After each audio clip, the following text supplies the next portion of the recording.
नमस्कार दोस्तों, हमारे संस्कार चैनल में आपका बहुत बहुत स्वागत है।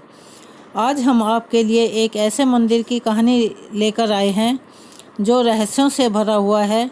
उसी के एक रहस्य के बारे में हम चर्चा करते हैं। यह मंदिर तमिलनाडु के डिंडीगुल जिले के पलनी में स्थित अरुलमिगु दंडायुधपाणि मंदिर के नाम से जाना जाता है। यह मंदिर भगवान शिव के पुत्र मुरुगन अथवा कार्तिकेय को समर्पित है तथा उनका सबसे प्रसिद्ध एवं सबसे विशाल मंदिर माना जाता है। डिंडीगुल के पलनी में शिवगिरी पर्वत पर स्थित मुरुगन स्वामी के इस मंदिर का इतिहास बहुत ही पुराना है। हालांकि वर्तमान में मंदिर का निर्माण चेर राजाओं के द्वारा कराया गया था, लेकिन इसका वर्णन स्थल पुराण और तमिल साहित्य में मिलता है। जब महर्षि नारद ने भगवान शिव और माता पार्वती को ज्ञान फलम अर्थात ज्ञान का फल उपहार स्वरूप दिया, तो भगवान शिव ने उसे अपने दोनों पुत्रों भगवान गणेश और कार्तिकेय स्वामी में से किसी एक को देने का निर्णय लिया।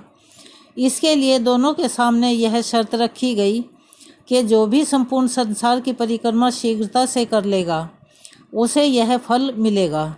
इसके बाद कार्तिकेय स्वामी अपने वाहन मोर पर सवार होकर निकल गए पूरे संसार की परिक्रमा करने के लिए, लेकिन भगवान गणेश ने अपने माता पिता को ही अपना संसार मानकर उनकी परिक्रमा कर ली और कहा कि उनके लिए उनके माता पिता ही संसार के समान हैं। भगवान शिव ने प्रसन्न होकर वह ज्ञानफल भगवान गणेश को दे दिया। जब कार्तिकेय स्वामी परिक्रमा करके लौटे तो नाराज हो गए कि उनकी परिक्रमा व्यर्थ हो गई। इसके बाद कार्तिकेय स्वामी ने कैलाश पर्वत को छोड़ दिया और पलनी के शिवगिरी पर्वत पर निवास करने लगे। यहाँ ब्रह्मचारी मुरुगन स्वामी बाल रूप में विराजमान हैं। मंदिर का निर्माण 5वीं-6वीं शताब्दी के दौरान चेर वंश के शासक चेयरामन पेरुमल ने कराया था। कहा जाता है कि जब पेरुमल ने पलनी की यात्रा की तो उनके सपनों में कार्तिकेय या मुरुगन स्वामी आए और पलनी के शिवगिरी पर्वत पर अपनी मूर्ति के स्थित होने की बात राजा को बताई। राजा पेरुमल को वाकई उस स्थान पर कार्तिकेय स्वामी की मूर्ति प्राप्त हुई, जिसके बाद पेरुमल ने उस स्थान पर मंदिर का निर्माण कराया। उसके बाद चोल और पांडव वंश के शासकों ने 8वीं से 13वीं शताब्दी के दौरान मंदिर के विशाल मंडप और गोपुरम बनवाए। मंदिर को सुंदर कलाकृतियों से सजाने का काम नायक शासकों ने किया। माना जाता है कि मुरुगन स्वामी की मूर्ति 9 बेहद जहरीले पदार्थों को मिलाकर बनाई गई है। हालांकि आयुर्वेद में इन जहरीले पदार्थों को एक निश्चित अनुपात में मिलाकर औषधि निर्माण की प्रक्रिया का भी वर्णन है। पलनी के अरुलमिगु दंडायुधपाणि मंदिर के गोपुरम को सोने से मढ़ा गया है। मंदिर का परिसर काफ़ी विशाल है। यहाँ तक पहुँचने के लिए 689 सीढ़ियाँ चढ़नी पड़ती हैं, 689।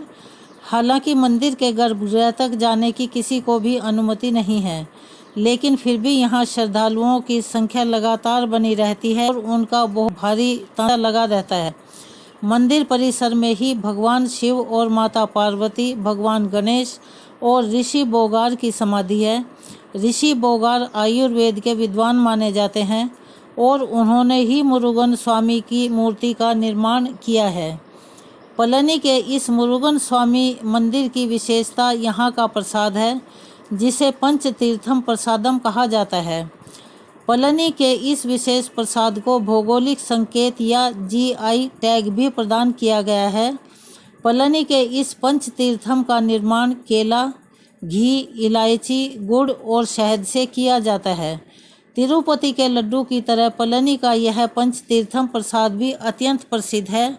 लोगों का ऐसा मानना है कि इस प्रसाद को खाने से उनकी बीमारियां 100% ठीक होती हैं। ये मुरुगन स्वामी के मंदिर का चमत्कार है। मूर्ति जहरीली होने के बाद भी प्रसाद अमृत का काम करता है।